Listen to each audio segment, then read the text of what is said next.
Right, we are on reaction number 1 today. So remember a few lessons ago we were looking at signs of a chemical reaction. We talked through 4 signs of a chemical reaction. So see if you can remember what those 4 signs of a chemical reaction were that we talked through.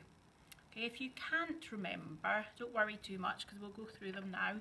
Okay, the signs of a chemical reaction that we discussed a couple of lessons ago. So we talked about if there was a change in temperature. So remember, the temperature doesn't have to go up. The temperature could go down as well. So it could be an increase or a decrease in temperature.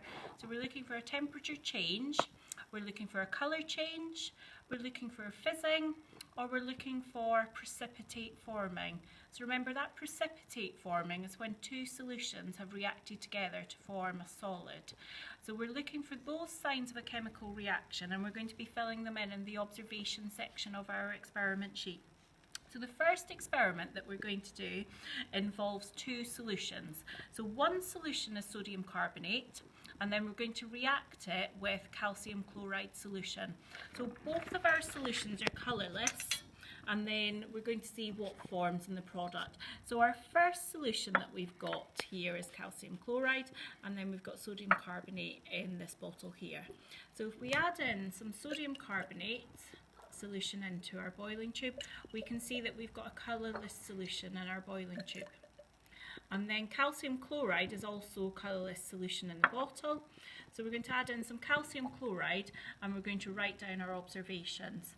So as we add in the calcium chloride, have a look and see if you can spot any signs of a chemical reaction. So remember, both of the solutions were colourless solutions, and then at the end, see if we've got a colourless solution or if something else has happened.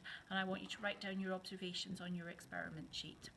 And then, next part of your experiment sheet, you're going to be writing down the names of the elements in the compounds that we've been using. So we've had 2 compounds in our solutions.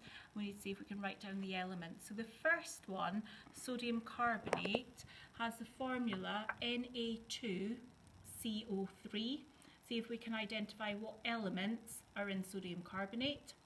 And then calcium chloride has the formula CaCl2. So see if you can identify the elements found in calcium carbonate. Okay, bye-bye.